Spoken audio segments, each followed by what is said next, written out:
That was outrageous. It was outrageous and silly, yes. But nerdy characters, I really don't, haven't played any nerdy characters. I'd love to, but I don't know how I would play them, because you wouldn't want to be a stereotype, because we're all completely different. I mean, if this room is filled with nerds and geeks, and look at us, we're all different. So I really kind of have to choose how to do it, and that's the one thing I love about Big Bang Theory. We've got all the nerds, all represented different, and it's just amazing. Sorry, no nerds. Have you played a nerd? Yes, I have. You have? Well, yeah, but cosplay is different than actual playing someone on stage. I've done Dr. Purple before. Oh, you have? Yes, Good. I have. Excellent. Excellent. Well, you make a good-looking one. Don't bat those eyes at me unless you're over 18. You are. Bat away. Bat away. Yes. So first of all, I'm 21. You are. And congratulations. Thank you very much. Thank you. So you've been together as long as I am old. Oh. So cute. Really a great way to start off the show. Would you like my shoe to put it in your mouth? That would be wonderful. Anything. It would be wonderful. You're my kind of girl. Second thing, you're wearing the shirt from my favorite 2 episodes of Doctor Who, so thank you. You're welcome. Also, my question is, if you were in the Harry Potter universe and you attended Hogwarts, what house would you be in?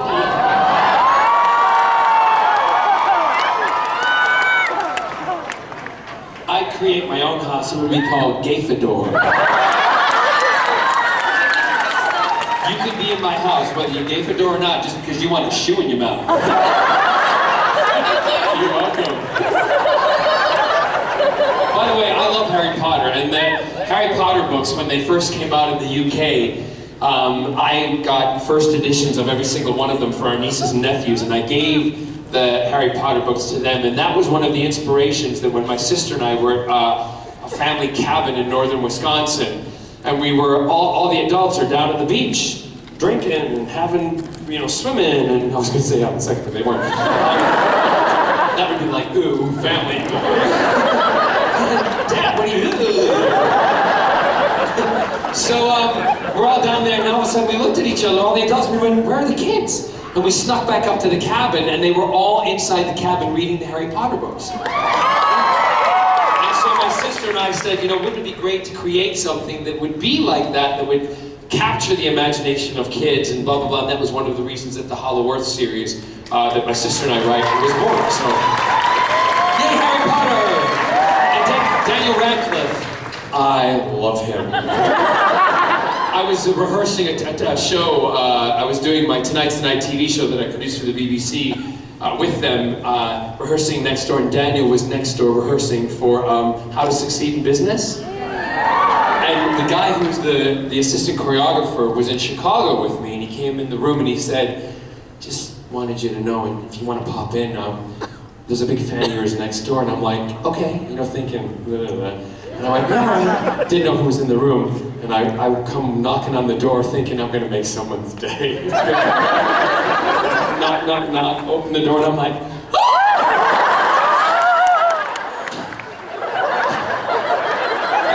and he goes like that, Mr. Barrowman. And I said, you're still underage. I will not kiss you. Call me when you're 21. But he's a gorgeous guy, really, really down to earth, and one of those young men who's, again, himself, really doing a lot of great work within the industry, and I'm a huge fan, so anyway, yes? Oh my god, I'm still getting from the hug I got from you in the photo booth yesterday. Really? Yes. I give good hugs, don't I? Yes, you really do. Before I ask you my question, I want to know, what would the colors for Gryffindor be? Who? Your house that you want to make. Gryffindor would be, they would be pink, they would be orange, there'd have to be blue, okay, and white, okay? Pink, orange, blue, and white. Somebody make a flag. Pink, orange, blue, and white. Somebody make a flag. Oh, I can say it. Sign that one. My question is that some of us in the room sadly have not had the opportunity to hear you sing. So could you sing a little something for us?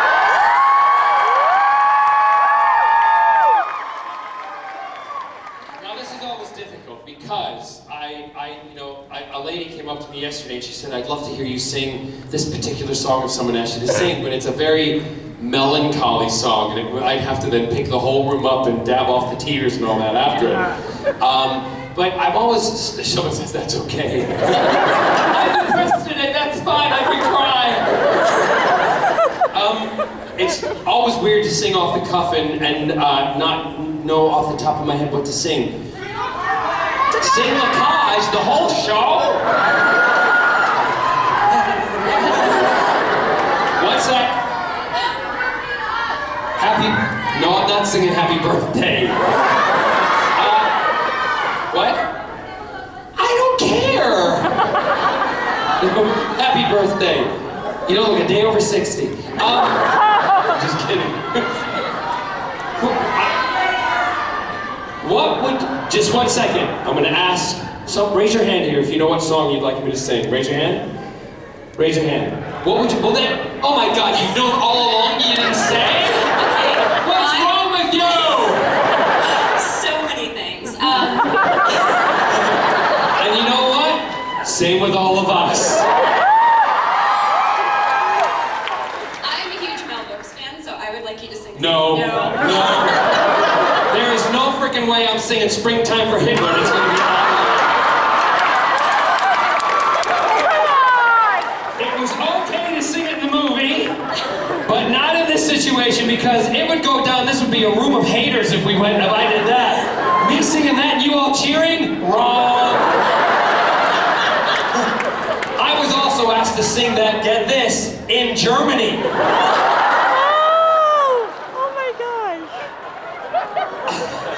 At a con in Germany, I'm like, are you mad? They're like, no, it would be very funny. And I'm like, yeah, it would. Really, it would.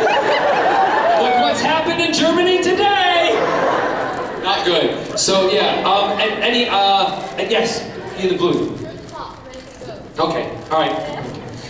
At words poetic, I'm so pathetic that I always have found it best, instead of getting them off my chest, to let them rest unexpressed. I hate parading my serenading, as I'll probably miss a bar. But if this ditty is not so pretty, at least it'll tell you how great you are. You're the top, you're the Colosseum, you're the top, you're the Louvre Museum. You're a melody from a symphony by Strauss. You're a Bendel bonnet, a Shakespeare sonnet, you're Mickey Mouse.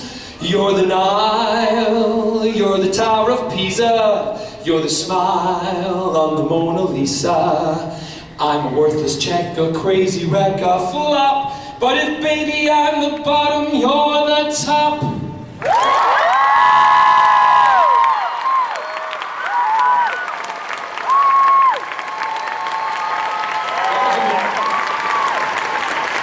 Very generous. That was a bit rubbish considering allergies. It's hard to sing through them. Yes. Hello. Out of all, or actually I have a two-part question. And Okay. the first part is, out of all of the different gadgets within the Torchwood universe, if you could have one of them in real life, which one would it be? Vortex manipulator, no doubt. And I've got one. I also have a squareness gun. And I also have another gun too. And then I was here last year for your panel. Yes. And I want to know, did you ever actually call that Marine? Scott's going, what Marine? What Marine? You didn't show him the video from your panel? What? You didn't show him the video? We did stay in touch. Yes, we did. And he went off to train. Gosh, I can't remember. I think he trained in San Diego, and then he wrote me a very nice letter while he was there training, and how to keep in touch with them. And then he went to 29 Palms, which is outside of Palm Springs, where a lot of the Marines go before they are shipped out. And he is still serving our country. And I think he's now in Raleigh, North Carolina, because he's now getting ready to go out on duty somewhere else around the world. So the young man that was here, that we gave a big hug to, is now fighting for us or representing us around the world for our nation. And his name is Jack.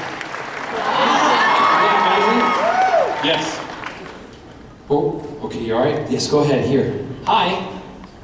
It's gotta be like, I want to see that video. I was just wondering, can I have a hug? I can't, sweetheart, because if I hug you, know that everybody's gonna ask for hugs, but I'll give you a high five. Really? It's about questions, not about hugs and kisses and love and nice. Oh, don't say, oh! I'm trying to keep you all, like, because I'd have to hug every one of you. You started that. You guys can go downstairs and stand in line and hug him there. You ready? A virtual hug. Ready? 1, 2, 3, go. Nice. Yes. Yesterday. Good. And I With a apologize. rack like that, I obviously would give you a hug. You complimented them. Thank you. I asked you a very inappropriate question. You were very inappropriate back, and I loved it. Nice. I asked if anyone. Don't, and there's children. Oh, There's children. then never mind. You gotta learn how to be PG-13. Go ahead. My question is, actually, it's more of a thank you. I watched your documentary a few years ago called The Making of Me. Yes. And I'm an ally and member of PFLAG. I show that to so many of my friends in the community, and it moved them, it moved me, how you live your life so openly and honestly. And I showed it to my 16-year-old cousin, who was very struggling. And 2 weeks after he saw that, he watched it with me, he finally came out. Good. He's 18 now. Yep. And on behalf of my cousin Jeffrey and Yep. on myself, I wanted to thank you for being such a wonderful representative of one of the most wonderful communities that I've ever been proud of. It's part of humanity, I think, Yes, rather I than... agree. Yeah, and the thing that, I always say to people, it's lovely that you're getting emotional, but those are happy tears. Those Yes. are not sad tears. Absolutely. Because it's he's pride. now... It's pride. Correct, because he's now free of that weight that's been on his shoulders for such a long time. And I always say again to young men and women who are in that position, and I'm not for outing people, that's not my game. It's not what we should do, but I do believe if you have a personal reason why it is and you figure it out, the moment you figure it out, you should come out of the closet, you should be proud of who you are, because the more of us who are out there shouting out loud, the easier it's going to be to change the laws that need to be changed, because they cannot deny people with voices. They can't. And if you know someone in that position, help them. Help them. Don't push them out of the closet, because God knows it's not nice to be pushed out. But help them with the stuff they're struggling with, and let them know that it is okay. Because, someone asked me last night, I did a thing for Equality Arizona, and I did a fundraiser for them. And for me, they said, have you lost jobs or roles because of being openly gay? And I said, if I have, I don't care. My father and mother told us all as children, myself, my sister, who obviously is a professor of English. She's also, an author with myself. My brother's a sportsman, and he works for a gas company. They just hook a tube up to his butt and he farts all day. I do. Love you, Andrew. So they told us, no matter who you are, or what you are, or how you live your life, be the best that you can be in the job that you do, because then nobody can deny you. They cannot deny you anything. So that's what I say to kids. Just always be good. Always be the best that you can possibly be, because then it's harder for somebody to say no. And when they do say no, you can go, oh yeah? Well, I'm going to prove you wrong. I'm going to do it anyway. Thank you. You're welcome. I loved the documentary and seeing your family, and it gave my cousin a lot of hope that his incredibly conservative Christian parents might have a little And did bit. they? His mother has embraced it. She has. She's PFLAG now. Good. She is. Because isn't that what Christianity is about, accepting and loving people? I agree. His dad comes. Well, if his dad doesn't come around, then the young man I know will be the one, because you always want your mother and father in your life, and unfortunately I know with a lot of friends of mine, I was fortunate, my mom and dad had no problem. And they said, you're our son, we love you no matter what, unconditionally. Some parents, I don't know how, they have the audacity to turn their back on their children, but they do. My advice to young men and women, before that happens, you turn your back on them. Don't give them the power. You take the power and control. Say, I don't want you in my life. But Before you do, make sure you have a support group around you that if they do say, fine, get out of my house, you go, fine, I'm leaving, go to an aunt, go to an uncle, go to a best friend, go to one of the charities that deal with children who have been, thrust out of their house, because there are people out there who love you and will help you, and I'm one of them. That's enough, that's my soapbox, yes. My question is Hi, about happy Arrow. I birthday. am such Happy a big birthday. fan. Happy birthday, by the way. Thank you. Yes. Yeah, I'm such a big fan of Arrow. Absolutely love it. What is it like working with people like Stephen Amell? Stephen and I set up with Scott and Kelsey and Aaron and my sister. We sat in the bar at the hotel and drank until the wee hours of the morning, and we had a lovely time. But what is really lovely about Stephen, for myself, who has been the leader of a show, it's lovely for me to watch him grow and, take control and become the leader. And I say this with, he knows this and the people around us know this, and I've been told this by the producers. Stephen came to me a lot in the beginning to ask advice on how to handle certain situations.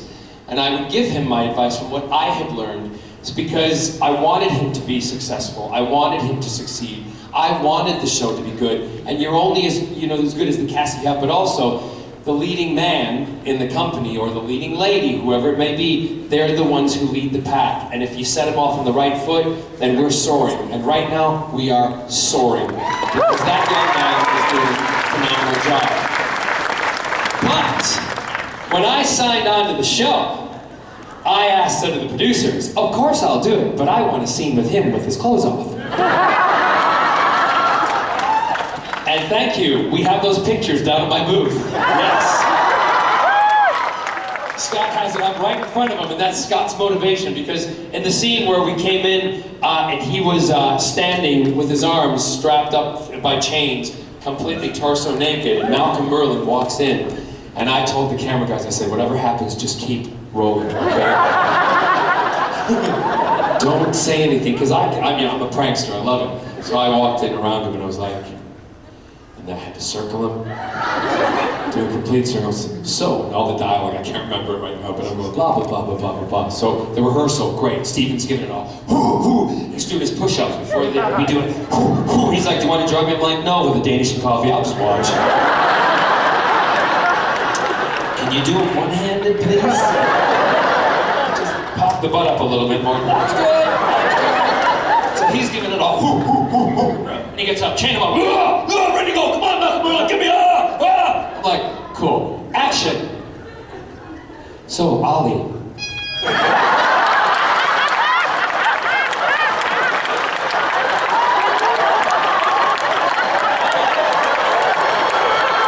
Here's Stephen.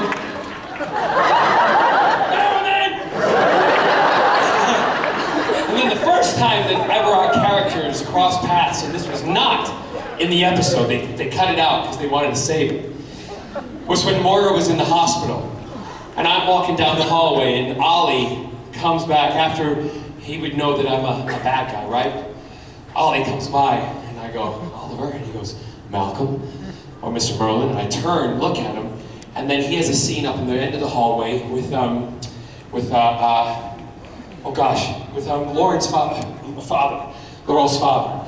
Oh God, his name went out of my head. Paul's character, Paul Blackthorne's character, yeah? So he has a scene up here with the detective, and just as I walked past him, I went, Oliver, he went, Malcolm, I turned and I went,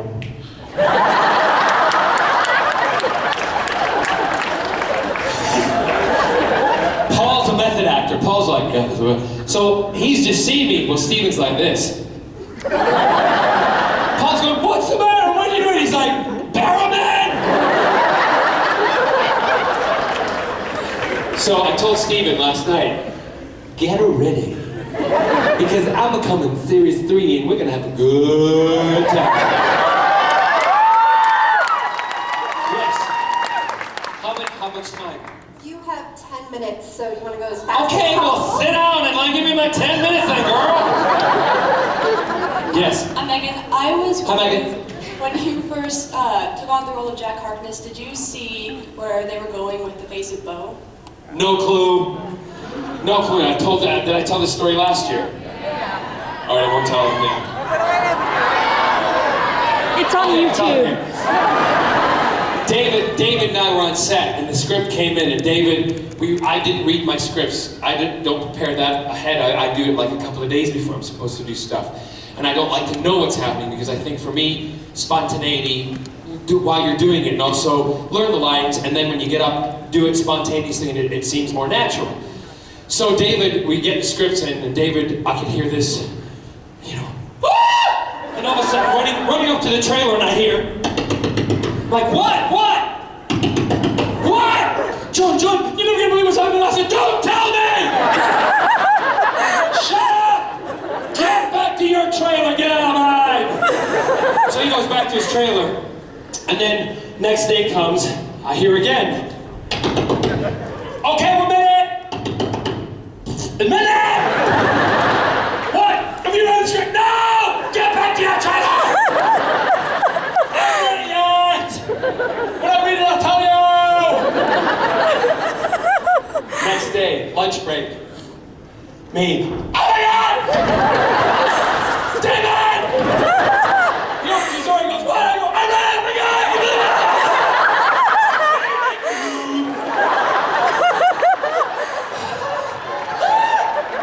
Boo! Have a nice lunch. Amazing. I had no idea. I called Russell. Said, Russell, what were you smoking when you wrote that? Good stuff. Hi. Step a little closer. It doesn't bite. It's electronic. Go ahead. So it's on my bucket list to ask this question, and it might seem kind of weird. But what Do I need to sit down for this? What shampoo do you use? I am so glad you asked that. Because I, in the UK and Europe, have my own hair care and skincare range.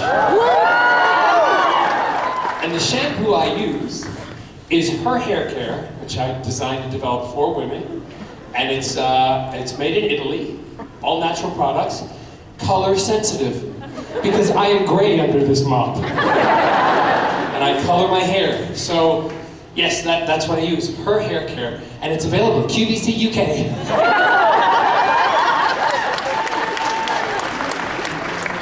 Yes. Hi. Hi. I want to know, what's the craziest thing you've ever done? Finn! Finn! My godnephew, our godnephew, Scott, his name is Finn! We bought him the hat. Yeah, that's awesome. Okay, so it's awesome. Thanks very much. I just want to know, what's the craziest thing you've ever done with one of your co-stars?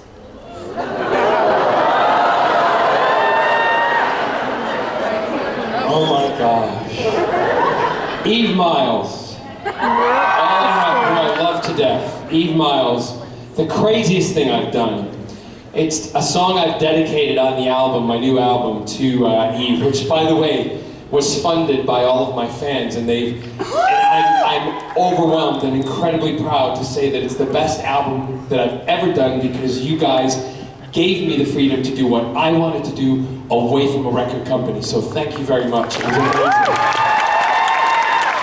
And you can download it on iTunes, $9.99, 2 free tracks right away. There's a song on there dedicated to Eve.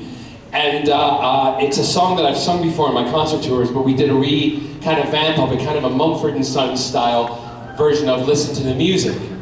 Because, again in Germany, Eve and I had been out with a bunch of the Connors, and we were having some drinks in the bar, and we had a great time. We went back up to Eve's room, put on Mumford & Sons, and we opened up all the windows in the hotel, and she and I then just threw our clothes off and danced naked around the room for about 2.5 hours, right? Yes, we did. And Eve's like, I wouldn't do that with my own sister, but Eve's like, you know, that soul sister with me, and we were just bouncing around. Next morning at breakfast, half of the other celebrity con people are eating breakfast and they're like, hey, great night last night. I'm like, yeah, it was great in the bar. They went, no, great show on the other side of the building. I went, what?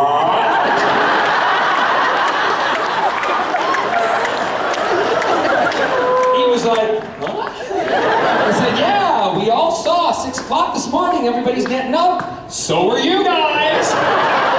Because your window was open and what you didn't realize is the building across the way was all reflective glass and we could see right into your room.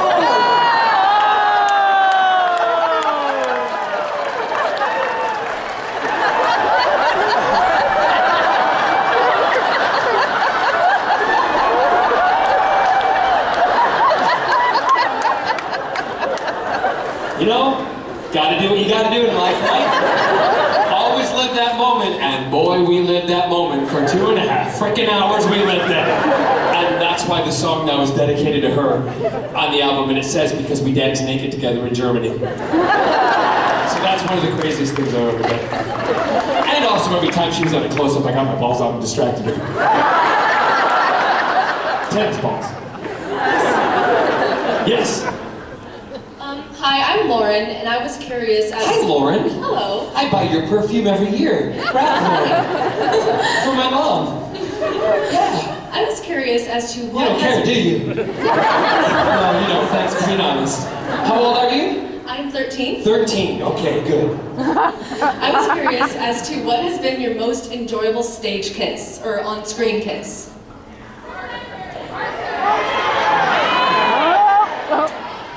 No, I know you all want me to say David, or you want me to say James Masters, but no. Wait! They were all delicious.